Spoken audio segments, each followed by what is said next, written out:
Hi there, everyone. It's Jane here from Jane Phillips Coaching. Are you here to hear about some imposter syndrome tips, some things to help you overcome your imposter syndrome? Because if so, you are in the right place. Now, what I'm going to do is turn off my emails because last week I had notifications coming through all the time, and we don't want that. So hello, everybody. Thank you very much for joining me this lunchtime. What I'd love you to do is, if you're here and you're listening, put a comment in the box so that I can see that you're here and you're listening. StreamYard sometimes takes a little while to come through, so it'd be really good to know that you're there. If you're watching on the replay, please pop a comment in the box anyway, and put hashtag replay, and then I'll know that you were watching it on the replay. If you've got any comments, any questions you'd like to ask about imposter syndrome, please put them in the comments box. And even if you're watching on the replay, please pop the comments in anyway, because I will go back and check periodically to see if there's been any more comments. So I am Jane. I run Jane Phillips Coaching, and I am an imposter syndrome coach. I'm an imposter syndrome specialist, and I help professionals and people running their own business to overcome their imposter syndrome so that they can be brave and they can be bold and they can make the most of those fantastic opportunities that often pass us by, and ultimately so that they can earn more money. Sounds good, doesn't it? Really does. So I work with people on a one-to-one basis, and I also have a self-paced imposter syndrome course that people can do, the Imposter Syndrome Reset course. And people can also do a combination of support. They can have the course and also have some additional one-to-ones with me as well. So I'm really pleased that you're joining me here on this LinkedIn Live on this lunchtime. So I'm going to give you some tips about imposter syndrome, and if you've got some questions, pop them in the comments box as well, and I will try to answer those. So I think the first tip that I would give anybody who is suffering from imposter syndrome, from that voice inside that tells them not to do something, that tells them that they're not good enough, that they're not clever enough, that everybody will think that they know, everyone else knows more than they do. When you're feeling like that, when you're feeling that imposter syndrome, what I'd like you to do is to take a step back and remember. And there are some very, very specific things that I would like you to remember. So I would like you to remember about the times when you've done something that you were worried about, something maybe you did for the first time, something that was a challenge for you, but that went really well as well. So have a think and remember those times. And what I'd like you to do is get out those colourful Sharpies, and I'd like you to list some of those times that you felt really good about yourself, about times when you managed to do that thing that you didn't think that you were going to be able to do. So I also want you to think about some of the achievements that you've had in work, because if we think about the CVs that we have written, we have, we've had to reduce them down to 2 pages, haven't we? Every time we've gone for a new job, we've had to review our old CV, and then we've had to cut it down. But what that means is that there's some really good stuff on our previous CVs that we just haven't been able to record on our current CV. So actually, if you go back and read through some of your old CVs, go back as far as you can, you will be amazed at the little golden nuggets of things that you will find on your CVs that actually make you think, wow, was that me? Did I do that? Gosh, yeah, I remember doing that. And you can almost relive the success that you have. You can relive the joy that you had when you achieved that. So I'd also, on that piece of paper with your Sharpies, I'd like you to list some of those achievements as well. Because, remembering those things, remembering times when you've overcome the problems can help you to break through that barrier that imposter syndrome puts up. And the third thing that I'd like you to do is I'd like you to create a folder on your computer, and I would like you to save any good comments that you have, any testimonials, any times that people have said something nice about you in an email that's significant, rather than just a well done, a significant comment. And I'd like you to create a folder with all of those in. And then I'd like you to print out some of those comments and pin those up.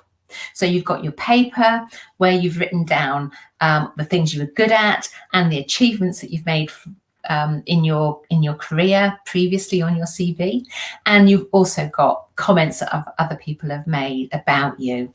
And I want you to stick them somewhere really prominent where you can see them. And when you experience imposter syndrome, when you find that you want to do something, maybe you want to say something, you want to express an opinion, you want to do something that you haven't done before, or something that you feel a bit nervous about, you can remind yourself, you can look at those pieces of paper and remind yourself that you can overcome that resistance that you have, the reluctance that you have to do something new and different, the fear that you might have about speaking up, or the fear that you might have about doing something new. And having those notes and those reminders really close at hand will help you to overcome your imposter syndrome and do what you want to do and say yes rather than no. Now, the second tip that I have is about resourcing, and I want to talk to you a little bit about your support network. We all have what we consider as a support network, and for many of them, they are relationship based. So there might be a family member on there, a brother, sister, someone you're quite close to. There might be a really good friend. There might be your manager, or there might be a colleague. They all tend to be based on the relationship that they have with you. So, a family member, someone from work, a friend, somebody that, you really like to listen to. So always tends to be relationship based.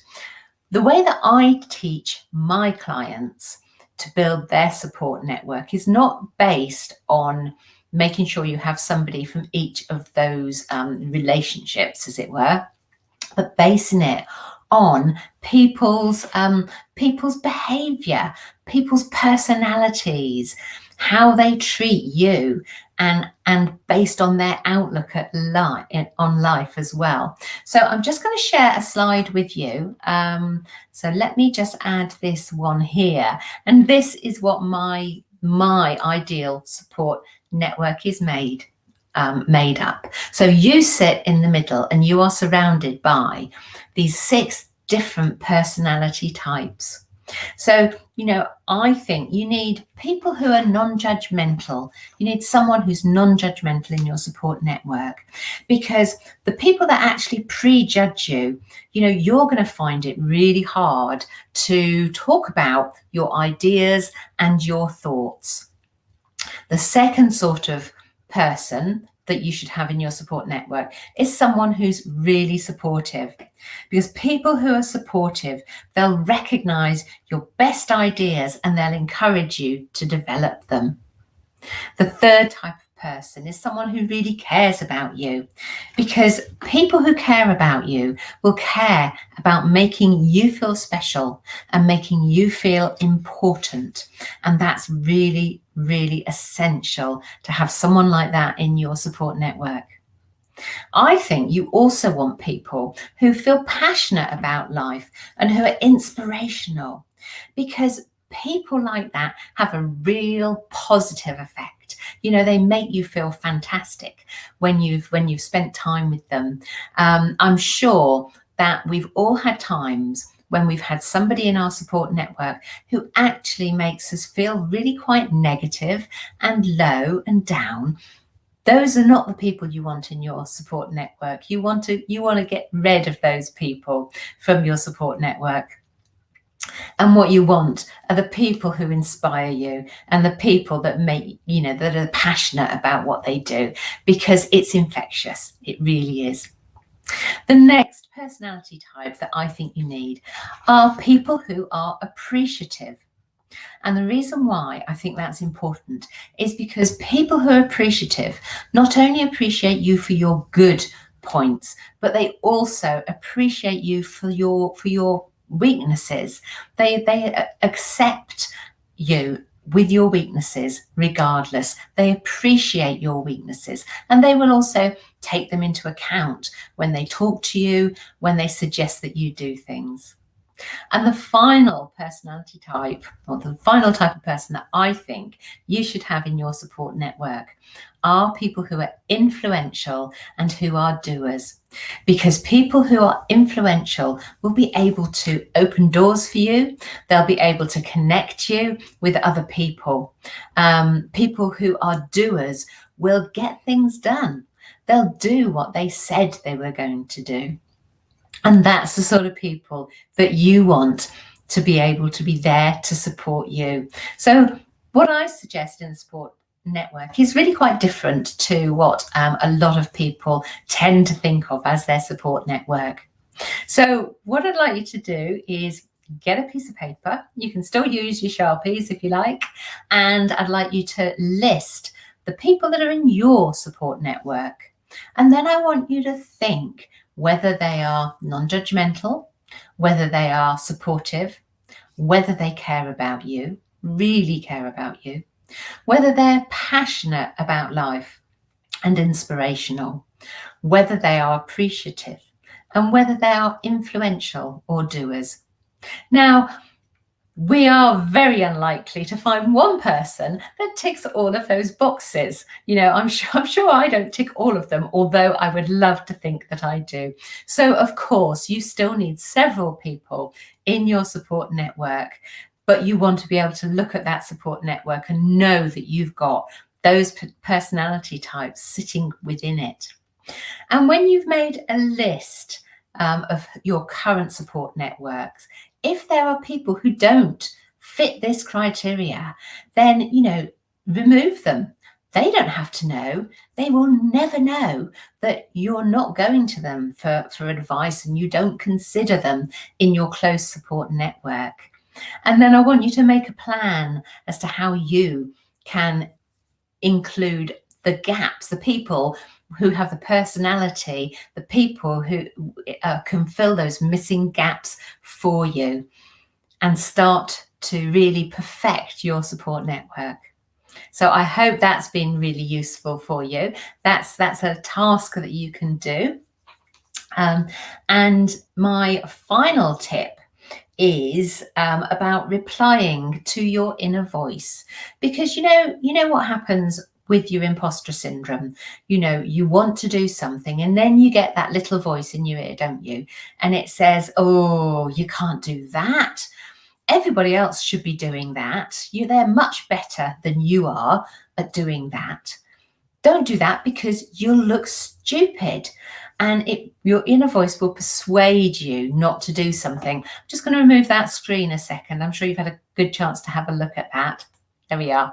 So your inner voice will do everything it can do to stop you from doing something. And the reason for that is, you may have heard this before, your inner voice is trying to protect you.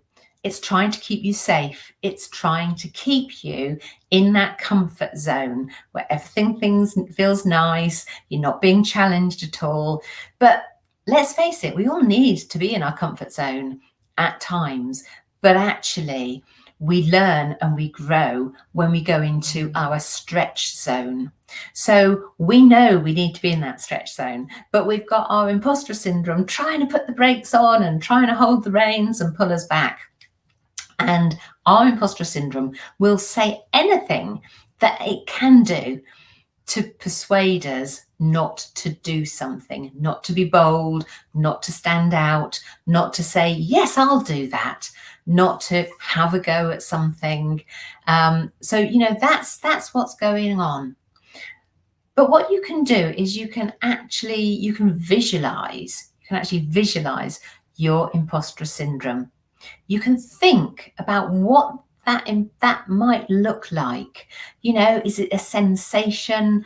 If you had to visualize it, how could you do that? Would it be male? Would it be female? How would it speak to you? Would it be angry? Would it be concerned? What would be its tone of voice? And what would it look like? It could be that your imposter syndrome voice actually sounds very much like somebody that you know. So when you can visualize it, you can do something about it. You can have a conversation back to that voice. You can say to it, I know what you're trying to do.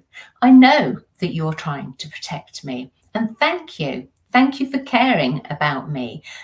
But I know that I can do this. I know I can do this challenge because I've done something similar before. I know I'll be okay. I know that I have people who'll help me if I need to. And I know that I can go and learn anything that I need to make me do this properly. And I know that people won't think that I look stupid. People will be impressed that I have stood up and said what I've said. People will be inspired by what I've said. And you will be surprised how that inner voice quietens. You really can quieten your inner voice. Now, I've given you 3 suggestions there. Actually, there are loads and loads and loads that I cover in my Imposter Syndrome Reset course. So if you would like to add more tools to your toolbox, then please do get in touch and find out more about it. So I hope that those tips have been useful for you today. Now, I just want to pick up on a question that I've got from Karen, and Karen says, do men get imposter syndrome as well as women? Well, we do hear, don't we, that it's always women who have imposter syndrome, that perhaps it's only women that suffer about it. It's only women that talk about imposter syndrome. In actual fact, that's not quite true. That's not quite true.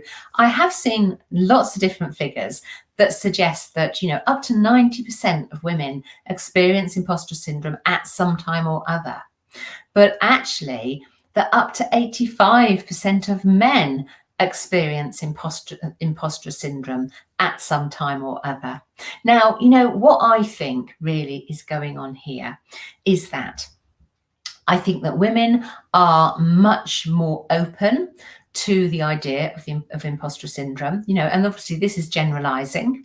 I think that women identify with the term and possibly have more conversations or are involved in more conversations when people talk about their imposter syndrome. I mean, I was at a conference on Friday, and it was talking to female founders, and there were probably 8 different talks during the day, and 4 of them during their talk mentioned imposter syndrome, and it was really interesting to hear that and hear how these female founders, incredibly successful women, had all felt imposter syndrome.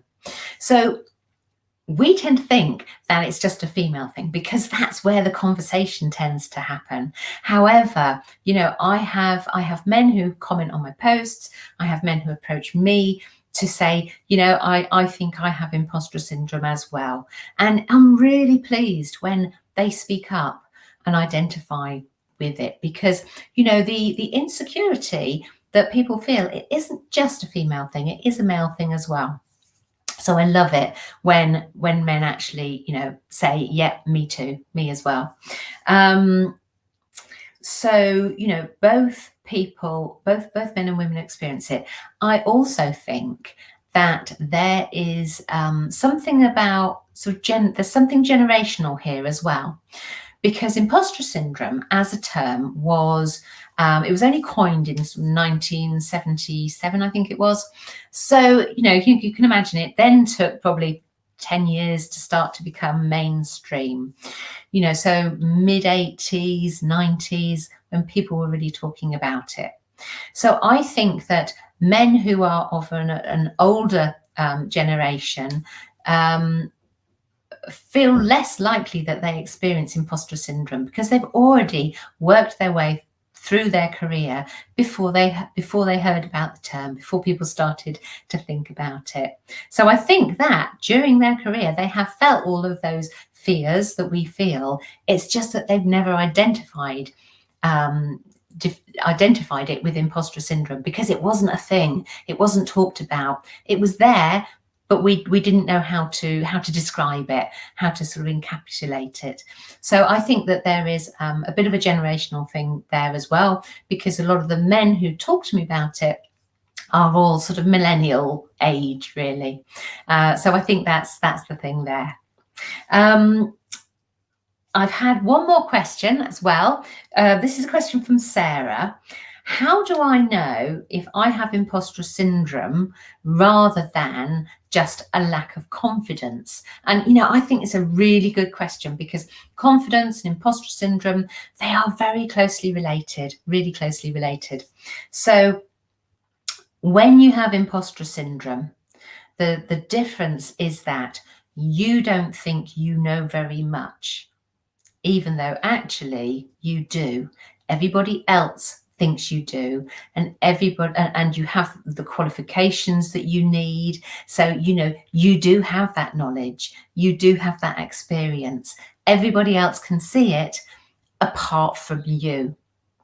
When you lack confidence, if it's not imposter syndrome and it's general and it's genuine lack of confidence, it's usually because we genuinely don't know everything that we need to know. We need to learn some more. We're experiencing something for the first time and we're not sure. And the reason why we're not sure is because we don't have that knowledge and that experience and that skill. So that for me is the difference between lacking in confidence and imposter syndrome. If you're lacking in confidence, you can do something about that. You can learn, you can get advice, you can build the knowledge that you need to make you feel confident about something. You can practice a presentation, for instance. You can practice learning to drive and become a confident driver. But with imposter syndrome, you already have that knowledge, you already have that skill, you already have that experience. The only thing that you have to do is to persuade yourself that you are good enough. So for me, there's a very distinct difference between the two. So I hope that that's been helpful. So thank you for the questions that I've had this week. I really hope that has been helpful. Now, next week, I've got something a little bit different. We'll be having an interview again. So next week, I'm really, really excited to tell you that I will be interviewing Rachel Howarth. And she is known on social media as my sales mentor. You may have seen her stuff on LinkedIn, you may have seen her stuff on Facebook, and you may have seen her on Instagram or even heard her on Clubhouse. So Rachel has built a massive following. I'm checking my notes now on social media. She gives savvy advice about how to market and how to sales. She teaches people how to show up and be authentic and sell without being sleazy. So next week, I am really delighted that Rachel is going to join me, and she is going to talk about her imposter syndrome, as well as a little bit about her business as well. So I'm really looking forward to that. It will be great. If any of you would love to get in touch with me, you can see my email here at the bottom of the screen, or DM me on either LinkedIn or Facebook. I would love to hear from you, and I would love to find out whether you are enjoying these Q&As and top tips that I'm doing every week. I hope you have a good week. Do get in touch if you need to. Take care. Bye.